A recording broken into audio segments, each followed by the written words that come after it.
Keely from Soy and Shea, and thank you for joining me. I thought I'd start by showing how I prepare my loaf moulds to make the soaps. I always have a link down below to the Australian eBay website for the loaf moulds from Nicole, but I believe she is she posts all over the world, and she comes onto everybody's eBay sites under their own country codes. So what I do is I lay a piece of ribbon across the bottom of my loaf mould. These moulds do have little holes in the bottom where you can push your soap up to push it out of the mould, but I found that this was leaving dints in the bottom of the soap, so I decided to lay some ribbon. Now this ribbon I got when we purchased some blankets, and they were wrapped up in some ribbon. We kept that and I just chopped it up to go in here. I next put my silicone liner in, and as you can see the sides flop down.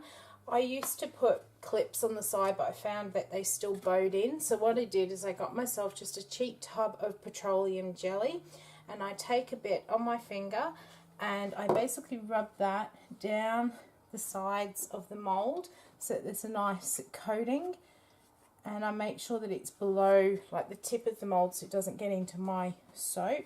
And then I just gently push the silicone onto the side of the mould, and that holds it in place. So then I'll do this side, and then we'll go and get to making some soap. So this week's soap is a special request from my husband. We were at some markets a couple of months ago, and he picked up a bar of soap and he asked if I could make something similar. And he's very often drawn to lemon, lemongrass and those sort of fragrances, and he picked up lemon myrtle. Lemon myrtles are an Australian native plant. They're quite a green sort of fragrance with hints of lemon and lemongrass through them as well. They make a really nice cup of tea, and we used to have 2 of these bushes in our garden when we lived up in Cairns. So I got him in a bottle of the lemon myrtle, and that is what I'm going to make for him today. Now, based on the fact that I am making it for him, and there will be bars available for sale as well, I'm not going to be putting any glitter or piping. It's going to be a very basic soap poured straight into the mould. I am going to attempt to do a Clyde Slide on this one. So I'm going to have a base of white, and then I've got 2 different green accent colours to use, and I'll be using Jade and Elusive, both from my Micro Obsession. So let's go and get started. So as usual, I've got my oils in my bucket here. I prefer to work at a temperature of about 26 or 27 degrees. It's not quite room temperature at the moment. We're sitting about 19 degrees today. But I do find working at that 26, 27 is an ideal temperature for my recipe and my water discount, which I discount down to 33%. I am going to pour my lye into my oils. I'm going to blitz it up, and then we are going to add some colours.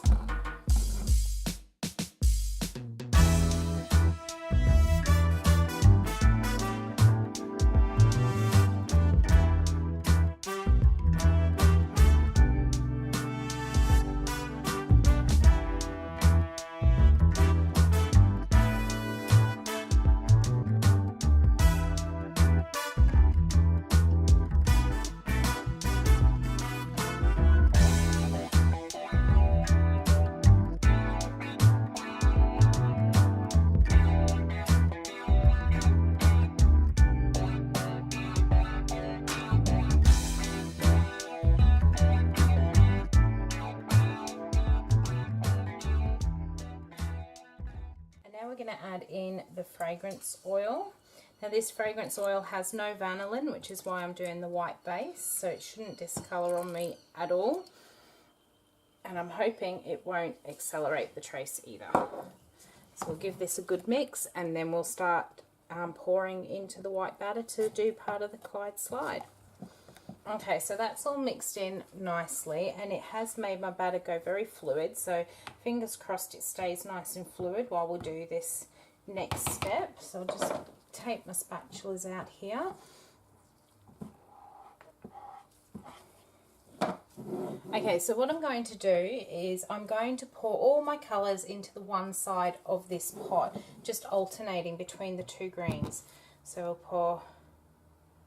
So it's almost like an in the pot swirl, but we're not going into 4 different or 3 different areas. and we won't be swirling it in the pot either. And the idea is once you pour it into your mold, you end up with the colour sort of on one side of the soap, and it produces a really pretty swirl. Okay, so we've got all of that colour in there. Just going to clean my little bit of mess up here and grab the mould.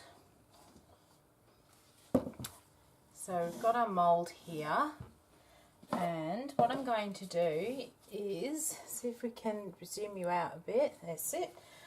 Very carefully, I'm just going to pour from this one end and let the soap batter just move all the way down the mould by itself and allow it to create its own swirl as it goes. And because this batter is nice and fluid, it's not spilling all out of my jug like it has on a couple of the other soaps that I've made recently.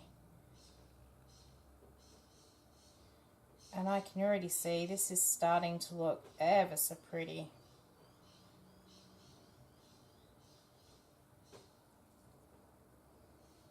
I'm just going to stop there because I can see this end's very full, but this end hasn't got as much soap, so I'm just going to wiggle it down a little bit till it's nice and level, and I'm just going to finish pouring.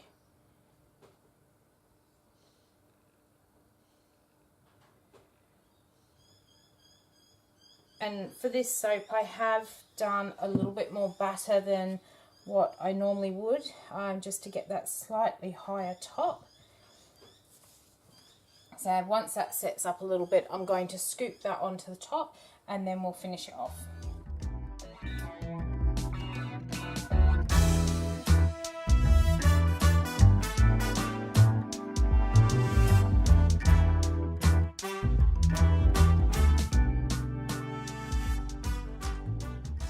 So I have got my bowl nice and cleaned out, and yes, I do scrape it out that clean every time. I hate wasting the soap, and plus I hate washing them, so I like to get as much of it out as possible just to make the cleanup that little bit easier. I'm just going to grab what's left in these, and I'm just going to put a little bit over the top so we can put a nice swirl through the top of the soap as well.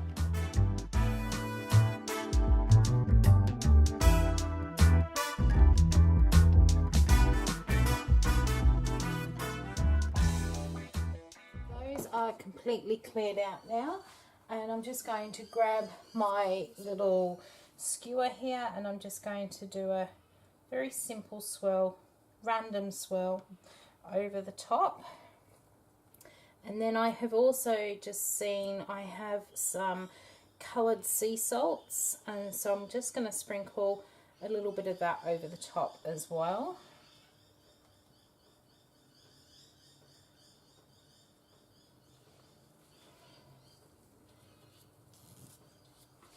Okay, so just clearing the edge of this one up a little bit. And all the soap that I've managed to put everywhere else. And then I have the Epsom salts that I've got coloured with some sea mist mica from my Mica Obsession. And I'm just going to sprinkle just a little bit over the top just to finish it off. Okay, so there we have it. That is Lemon Myrtle. I'm going to leave it sit here for about 18 hours, and then I'll come back tomorrow and I will show you the cut. Hey everyone, I am back to cut Lemon Myrtle. It is smelling lovely and fresh and clean, so I'm sure this one is going to be very popular. I'm popping it onto the cutter sideways because of the salt that we've sprinkled on the top. And I'm just going to pull this down gently over it. And it feels like it's cutting nicely here. I'm still really worried about the wires on this cutter pinging until I can get back to the guitar shop to get the 11 or the 10 gauge cutters. Okay, so let's have a look and see what we've got. And that is how it's come up. So this was using that Clyde Slide technique, and that has come up really, really pretty. So we'll pop that one there, we'll grab the next one, and there we go. So that, I'm very pleased with how that one has come together there. If you've enjoyed watching me make my Lemon Myrtle Soap, then why not leave me a thumbs up and any comments down below. I will get back to you with any questions that you may have. And if you haven't already, why not subscribe to the channel and hit the little bell sign, and it will tell you the next time that I upload a video. I really do appreciate everyone's support on my little journey here, and I look forward to bringing you another video next week. So till then, have a good one.